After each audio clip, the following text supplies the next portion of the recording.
En nuestro segmento de emprendedores nos vamos a Purmamarca, en la provincia de Jujuy, para conversar con una emprendedora, con Lucy Vilte, propietaria del Eco Hotel Posta de Purmamarca. Buenos días, bienvenida a Lugares de la Argentina.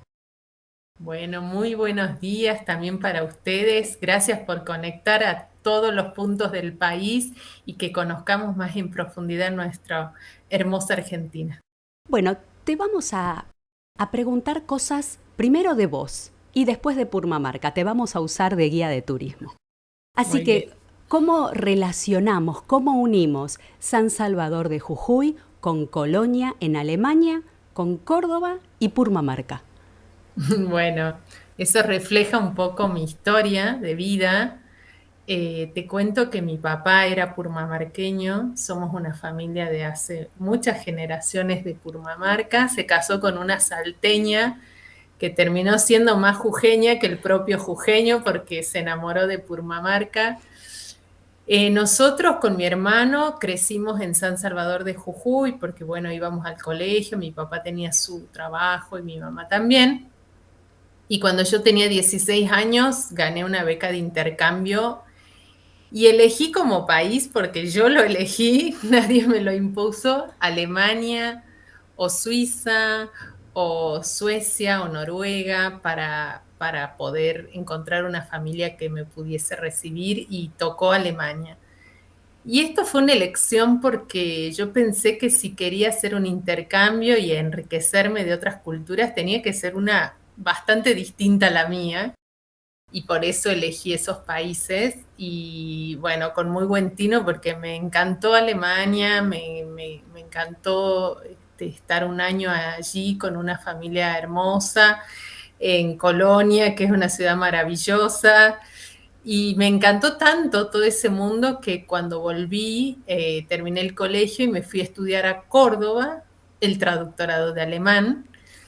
Lo terminé, me encantó, era lo que siempre había querido, hacer algo relacionado con las lenguas, porque me gusta toda esa parte. Empecé a trabajar después como profesora en una multinacional hasta que, bueno, el destino me puso otra vez en Jujuy y en Purmamarca porque mis padres murieron y yo tuve que volver a ver qué hacía con un emprendimiento que ellos me habían dejado, un emprendimiento pequeño, que era un alojamiento en lo que era y lo que había sido la finca de una bisabuela mía y que mis padres cuando decidieron volver a vivir en Purmamarca habían iniciado. Así que así di vueltas por todos lados hasta que terminé nuevamente en Purmamarca.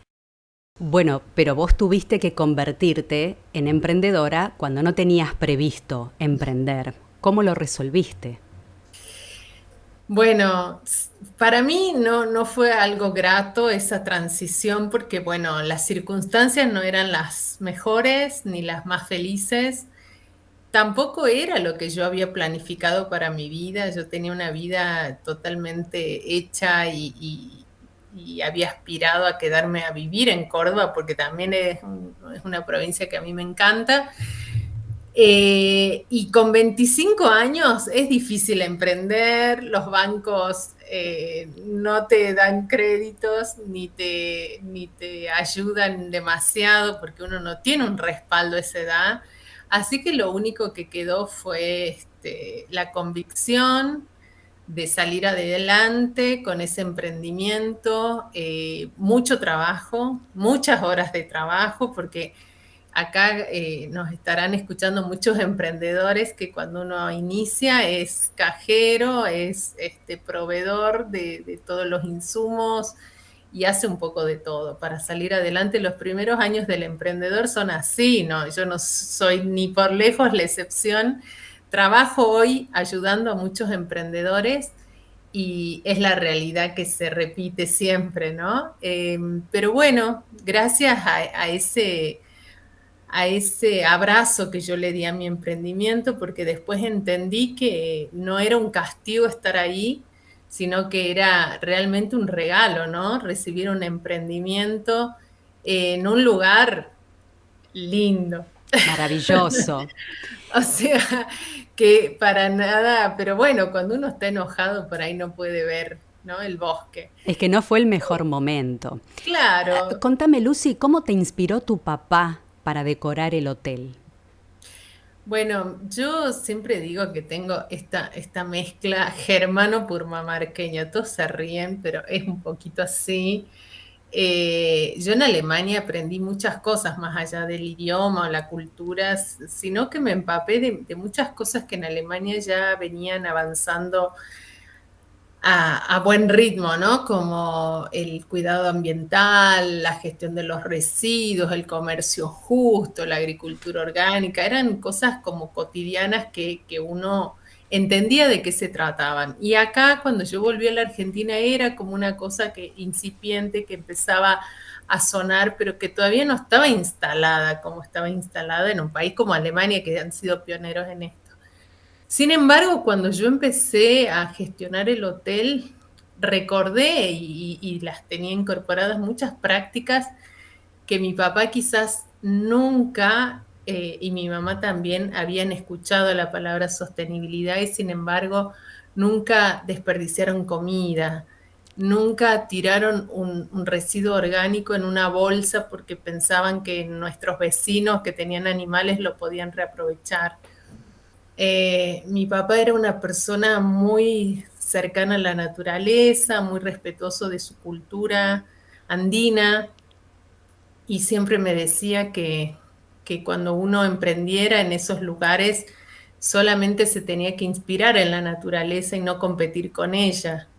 Desde elegir, por ejemplo, el color de las paredes del hotel, que se fusionaran con la naturaleza, que en ningún momento había que competir ni tratar de opacarla, porque siempre me decía, siempre vamos a perder ante la belleza y la magnificencia de la naturaleza. Así que haciendo como un mix entre todas esas enseñanzas espontáneas, culturales, intrínsecas a nuestro vivir diario en Jujuy, con todos los conocimientos que yo había adquirido en Europa, empecé como a tener una mirada muy comprometida con la gestión sostenible del hotel, ¿no? Porque era como lo natural, lo que estaba bien. Estas cuestiones quizás tienen nombres nuevos, pero son cuestiones, la ética, el cuidado, el respeto a la comunidad, eso siempre existió, no son conceptos nuevos. ¿Y por qué es un eco-hotel? ¿Qué lo hace sostenible? Bueno, nosotros como equipo venimos trabajando hace mucho tiempo, desde que yo inicié el hotel, pero como te decía antes que lo iniciaran mis padres de una forma espontánea, ya también lo hacían. Empezamos con pequeñas acciones que tengan que ver con el cuidado ambiental, con la contribución social, y con el tiempo, después de 10 años de trabajo, yo me animé a llamarlo Ecotel, pero recién cuando yo sentí que me merecía ese cambio de nombre, ¿no? Hoy nosotros gestionamos el 80% de los residuos que se generan, que es una tasa muy alta para una gestión empresarial de residuos. Tenemos una planta de reciclaje de aguas grises con plantas acuáticas que terminan de limpiar esa agua que se reaprovecha para riego. Tenemos un vivero, un ecovivero construido con residuos que es muy bonito y muy, que a la gente le gusta mucho visitar para ver cómo se puede construir armoniosamente, pero con materiales reutilizables, donde nosotros reproducimos plantas que tienen que ver con nuestro espacio, con nuestro medio ambiente, son cactus, son crasas, son árboles nativos que reproducimos más de los que necesitamos porque los donamos a comunidades cercanas, a escuelas. Tenemos un sistema nuevo de calefacción solar en un área que hemos ampliado, que es el único sistema en este momento en una empresa privada. Tenemos un techo verde en la quebrada, que es algo bastante inusual, pero que lo hemos logrado haciendo sistemas de eficiencia en riego, con plantas nativas. Todo está pensado, desde la cosa más pequeña, desde lo que compramos. Tenemos una tienda que ofrecemos artículos artesanales, artículos de arte, pero todos tienen un mensaje, o han sido producidos por personas con discapacidad, o han sido producidos a mano por comunidades aborígenes. Todo tiene un sentido, todo tiene una coherencia, desde lo más pequeño hasta lo que ofrecemos en nuestro comedor. Está pensado desde la sostenibilidad y desde la contribución social y ambiental. Así que verde, inclusivo, ha recibido distinciones internacionales. Sí, hemos recibido varios premios, quizás sin buscarlos, pero que en un punto siempre siento que es un reconocimiento, sobre todo a un equipo de trabajo. Eh, Uno de los premios más importantes que recibimos hace unos años, uno de los primeros, que fue de la Cámara de Comercio de Estados Unidos en Argentina, que tiempo después lo volvimos a ganar. Un empleado mío me preguntaba si nosotros podíamos competir a ese nivel, ¿no? Porque nosotros éramos un pequeño hotel y ahí competían multinacionales, empresas enormes con equipos de sustentabilidad enormes. Entonces yo le explicaba que cada uno en su escala, con el compromiso, tiene que poder demostrar que también hace un cambio significativo en nuestros entornos, ¿no? Entonces, yo esa vez le dije, y que es una frase que acuñé y que siempre se las repito, que no importa el tamaño de la empresa, sino que importa el tamaño del compromiso. Y vinieron muchos premios después, que los recibimos con mucho cariño y que refrendan un poco el trabajo que no hago yo solamente, porque yo soy la que menos en contacto estoy en la diaria, sino que muchos de estos logros tienen que ver con el trabajo diario de mis colaboradores. Lucy, en mi edificio separamos en origen, pero si lo hago yo sola o mi piso, nada más, no sirve. ¿Ustedes, solamente ustedes, reciclan? ¿Qué hacen con la basura del resto de Purmamarca? Bueno, yo creo que una de las premisas de la sustentabilidad es escalar los proyectos, ¿no? Porque si uno se queda en esa cuestión chiquitita que está muy bien, que Es un inspira a inicio. otros, sí, que hace un efecto contagio, que hace un efecto de prueba, porque yo siempre a veces pienso que mi hotel es como una especie de laboratorio, ¿no? Primero lo probamos, vemos dónde está el error, corregimos y después lo compartimos ya sin errores a cualquier proyecto. Siempre tratamos de justamente hacer eso, ¿no? Contagiar a otros, escalar los proyectos. Yo he sido secretaria de Ambiente de Purmamarca, hemos llevado la separación de residuos a una escala municipal en mi gestión. Yo esto lo hice con total cariño y compromiso y sin recibir ningún sueldo, ad honorem totalmente, sin manejar ¿Existía ese presupuesto. cargo? Perdón. No, no, no existía. Yo me lo inventé porque no, en ese momento no existían los secretarios de ambiente y yo fui la primera. Así que casi que lo creé yo, ofreciéndome a trabajar en esa área que yo ya conocía, que ya había probado, que ya sabía cómo llevarlo a escala. Entonces, esas son realmente las satisfacciones que cuando uno dice el trabajo realmente está impactando, cuando uno logra compartirlo con otros e inspirar a otros. He viajado por toda la Argentina, he asesorado a muchas empresas. Ayer estuve en una facultad a toda escala, escala educativa, escala empresarial, gobiernos, y a mí me pone feliz porque he aprendido mucho y eso no se tiene que quedar conmigo nada más. ¿Qué significa el programa Energía Yo Te Cuido? Energía Yo Te Cuido es un programa que lanzó el gobierno provincial, que está promoviendo las energías limpias. En Jujuy, la energía Jujuy es una de las zonas más irradiadas del mundo. Entonces, el aprovechamiento solar, se han hecho parques solares para capturar energía solar y poder generar energía limpia. Y en ese marco, la Secretaría de Energía ha lanzado estos programas Energía Yo Te Cuido, promoviendo en las escuelas también el cuidado de la energía y promoviendo las energías limpias. El año pasado yo participé de unas jornadas organizadas por la Secretaría de Energía, promoviendo también que desde los emprendimientos, desde las empresas, abracemos estas nuevas tecnologías, nos sumemos o demostremos o inspiremos a otros a que lo puedan hacer. Yo tengo calefón solar, les contaba, tengo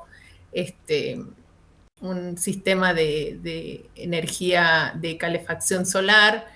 He trabajado con una organización de Jujuy que trabaja hace 30 años en energías renovables, que es la Fundación Ecoandina, pero ante todo siempre abro mis charlas instando a todos que uno con buenos hábitos y conciencia, cuidando la energía, cuidando el agua, minimizando los residuos y no tanto reciclando, ya puede hacer mucho. No necesitamos ni un préstamo de un banco, ni que alguien nos obligue para saber lo que es correcto. Ahora te pedimos que te conviertas en guía de turismo. Llegué a Purmamarca. ¿Qué hago? ¿Cuántos días me quedo? Primero, ¿cómo llego?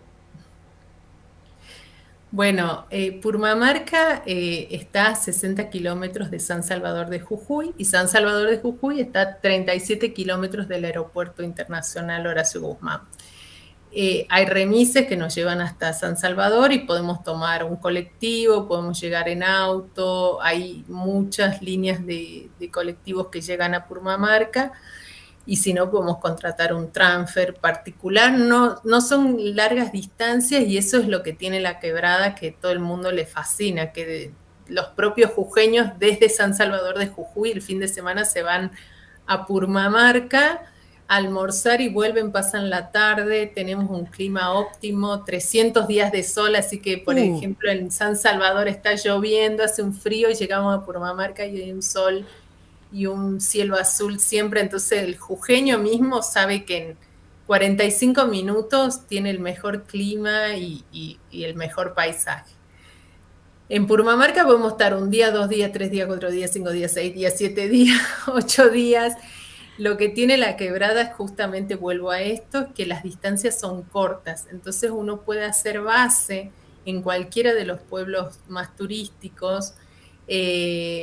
De Purmamarca a la ciudad de Humahuaca hay 60 kilómetros y en el medio están todos los pueblitos, Maimara, Tilcara, Uquía, Huacalera. En cualquiera que nos alojemos, vamos a estar a 10 minutos, 20 minutos, 15 minutos de todos los pueblos. Así que es como un circuito ideal. Cada pueblo, cada entorno tiene muchos circuitos para hacer. Desde Purmamarca, el más conocido, Salinas Grandes, porque desde Purmamarca se ingresa a Salinas Grandes y se sigue hasta Chile. Y después tenemos a 20 kilómetros Maimará, 23 kilómetros Tilcara, Uquía, Huacalera, Humahuaca, de Humahuaca el Hornocal, el cerro de los... 14 colores. O de más, tantos colores, sí, y tonalidades. Así que se han abierto muchos circuitos. Trato yo personalmente de explorarlos siempre, los nuevos circuitos. Jujuy es inacabable. A mí me divierte mucho salir los sábados con amigas y contratar a algún guía, alguna comunidad aborigen que está tratando de abrirse paso en el turismo y apoyarlos y promocionarlos. Por ejemplo, solo conozco la de Hornocal, por eso te iba a consultar. ¿Cuál otra hay? Pero, por ejemplo, este sábado ya tenemos agendado con mis amigas ir a Tumbaya, que es un pueblo que queda antes de Purmamarca, yendo desde San Salvador de Jujuy. Es un pueblo muy pequeño, muy tranquilo, pero hay unos circuitos muy bonitos en las quebradas transversales. Solemos visitar una familia que se llama, en un paraje que se llama Raya Raya, con también cerros multicolores, vertientes de agua cristalina, y este fin de semana vamos a otra familia del lugar, de una comunidad y aborigen de Tumbaya, que nos va a llevar a una cascada que se llama Arcoíris, donde cae el agua cristalina en medio de rocas de colores, que nadie la conoce porque hay tanto para conocer. Entonces, realmente Jujuy tiene mil formas de abrirse al turismo, y realmente me parece una oportunidad maravillosa para que los emprendedores rurales puedan hacer su emprendimiento, puedan compartir con otros eh, el, la riqueza que tienen para ofrecer, ¿no? Estamos muy cerca del Pucará de Tilcara, infaltable. Infaltable, bueno, eso también es una constante, ¿no? Las ruinas y los vestigios precolombinos y preincaicos también, porque acá las comunidades originarias que habitaban antes de que lleguen los incas aquí tuvieron poquito tiempo, unos 80 años antes que lleguen los españoles, así que casi fue simultánea la ocupación y después ya vinieron los españoles. Pero las culturas precolombinas anteriores a los incas, como los Purmamarca, los Tilcaras, los Tilianes, había muchas comunidades que uno encuentra vestigios a cada rato. El Pucará es como el emblema porque está reconstruido, porque es un lugar donde uno puede por lo menos intuir cómo estaba construida ese asentamiento, pero hace poco en una quebrada al frente, hace poco, el fin de semana pasado estuve en una quebrada enfrente del Pucará, donde también había vestigios de muros, de andenes de cultivo. Cerca de Hornocal fui el otro día a Coctaca, que son 600 hectáreas de andenes de cultivo, que es el lugar más inmenso de Sudamérica en andenes de cultivo. Estamos hablando en Sudamérica y ahí estamos incluyendo Perú, Ecuador, y sin embargo en Coctaca, en Jujuy, hay 600 hectáreas de andenes de cultivo, que es una cosa realmente fascinante, que pocos los conocen porque hay tanto que nos abruma la belleza y la riqueza cultural de Jujuy. Sí, hay que difundir esos lugares. Bueno, ahora necesito datos para el oyente de Millennium, para el que nos está mirando por YouTube. Hace muchos años, cuando fui por primera vez a Purmamarca, me dijeron, uy, qué calor. No, no, no, estás muy alto. De día hace calor, de noche busito o campera. Sí, Anda sí. tirándonos esos tips para viajar. Bueno, yo siempre digo que Jujuy es una mini Argentina, ¿no? Si nosotros tendríamos que describirle a un extranjero cómo es el clima en Argentina, sería imposible, porque depende de dónde estemos parados, si estamos Exacto. en las cataratas o estamos en Ushuaia. Bueno, Jujuy es algo así, quizás no tenemos pistas de esquí, pero nieve tenemos. Entonces, depende a dónde vamos, tenemos que abrigarnos o desabrigarnos y elegir la época. Por supuesto que lo más emblemático, lo más conocido, lo más promocionado es la Quebrada Humahuaca. Por supuesto que sí, es lo que todo el mundo, lo primero que conoce de Jujuy, estoy segura, y es un clima semidesértico de altura. Esto significa que estamos en altura, que estamos en montaña, que es seco, por lo tanto en verano la temperatura no va a subir más de 30 grados, y a la noche, en enero, este año prendimos 2 veces la calefacción porque hacían 7 grados. Y tengo amigas desprevenidas que a pesar de las advertencias vinieron en enero con musculosa short y salieron a comprar pulóveres de llama o una campera, porque a la noche realmente hace frío, pero frío, no es que se pone fresco. En el hotel nosotros en verano ponemos frazadas, no hay aire acondicionado porque realmente uno puede morir congelado, sino en invierno hace frío, el frío es más marcado en la amplitud térmica, pero lo que tiene el invierno es que de día siempre hay sol, nunca hay nubes y 9 meses no llueve, cosa que sí ocurre en verano, pero al estar la temperatura un poco más alta, es más llevadero. Pero en invierno el sol, hasta que se pierde, es muy intenso Y también es engañoso porque la gente no toma conciencia de que a pesar de que sea invierno, el sol quema y quema mucho. Así que el bien llamado efecto cebolla aplica 100% para Jujuy en toda época. Hay que traer desde short hasta campera de pluma, pasando por todas las prendas livianitas o semilivianas que uno pueda traer. Por Gorro, otro lado, sombrero, protector gorro, solar. sombrero, protector solar, invierno y verano, eso es muy importante. Y tenemos otra zona, que es la zona de las yungas, que hoy está también muy en boga porque es una zona muy bonita, que es como si estuviésemos en Misiones, ¿no? Hay yaguareté, hay tucanes, hay selva tropical, hay selva, nuboselva se llama, y entonces ahí la temperatura es como si fuésemos al Amazonas. Y si vamos al Amazonas en verano va a ser 40, 42, 45 y más quizás.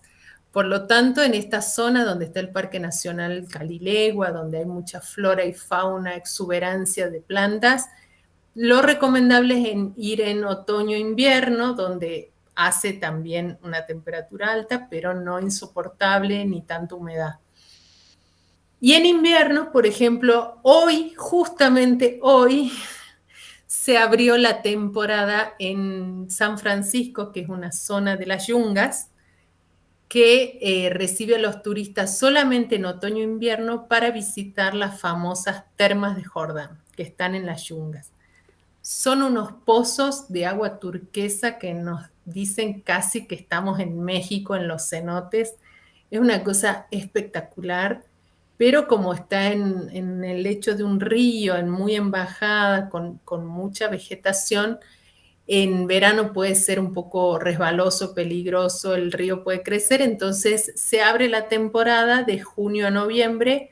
Hoy, 1 de junio, es el lanzamiento, que es una cosa muy, muy linda de hacer y recomendable en otoño. Así que si me preguntan el clima, hay que traer de todo. Hay zonas que son más recomendables en invierno que en verano. La Quebrada, por suerte, tiene un microclima que es visitable y disfrutable todo el año. La Puna es una zona más desértica con su encanto, con sus formaciones, con geyser, con vicuñas, con desiertos, pero con temperaturas más marcadas y más extremas. Nos puede hacer bajo cero, y entonces hay que elegir bien la época o el momento del día para salir. ¿Tenés llamas en tu hotel por ahí dando vueltas? Sí, mis llamitas. Tengo 3 llamitas que son muy adorables. Las llamas son animales domésticos, son camélidos domésticos que necesitan la compañía del hombre. Son animales muy ecológicos, así que están como en su lugar. Son animalitos que defecan, es muy gracioso porque defecan en un solo lugarcito como los gatitos, entonces uno los puede soltar en un parque que vuelven. Eso no tiene olor, es un abono súper reaprovechable. Bueno, tienen almohadillas en las patas, por lo tanto no impactan en un terreno o no arrancan la vegetación, la podan, entonces eso permite que cualquier plantita vuelva a brotar. Bueno, es un animal así como, son muy adorables, además son muy cariñosos Qué sabia la naturaleza. sí, sí, Bueno, no en un estoy lugar donde descubriendo no se nada. puede depredar. Entonces, lamentablemente la introducción después de los españoles de toda la fauna o los animales domésticos exógenos, como la vaca, como el caballo, como las cabras, impactaron muchos años y siguen impactando en la puna porque lamentablemente no son animales del lugar. Así que bueno, como vos decís, y hoy la tendencia a la sustentabilidad nos dice que tenemos que comer lo que hay en cada temporada, que tenemos que tener las plantas que sirven para ese clima y los animales, y por algo la naturaleza hace todo ese ejercicio de poner en un lugar lo que resulta y lo que no impacta negativamente. Bueno, te vamos liberando. Yo te dije 15 minutos, Lucy. Perdón. Última, una recorrida a la plaza, contame de la capillita, de los artesanos y nos vamos. Bueno, el centro histórico de Purmamarca se repite porque es un centro histórico que es, es neocolonial. Entonces tenemos siempre en cualquier pueblito de la quebrada la plaza, a la vuelta de la plaza siempre están los puestos de artesanías o venta de recuerdos. A la vuelta siempre están los edificios públicos. Esto lo repiten también la ciudad de Buenos Aires y todas las ciudades que fueron fundadas después de la colonia, ¿no? En la colonia. Tenemos siempre la iglesia, frente a la plaza principal, que es la Plaza 9 de Julio, la iglesia que está consagrada a la Virgen Santa Rosa de Lima. Nuestra fiesta patronal es el 30 de agosto, es una gran fiesta porque la población del lugar es muy católica y muy devota de su patrona. Tenemos la municipalidad, tenemos el algarrobo histórico, que es un algarrobo gigante, gigante que tiene más de 600 años y se dice que ahí fue atrapado el cacique Viltipoco por los españoles, que ahí descansó Belgrano en su campaña contra los realistas. Bueno, tiene toda una serie de mitos, leyendas y algo de realidad. Entonces, caminar simplemente por las calles de Purmamarca, dar vuelta a la plaza y sacarse una foto desde la puerta de la iglesia con el fondo del Cerro de Siete Colores ya es programa. Así que si tenemos poquito tiempo, siempre vamos a aprovechar y si tenemos muchísimo tiempo, lo vamos a disfrutar. Pasanos las redes del hotel.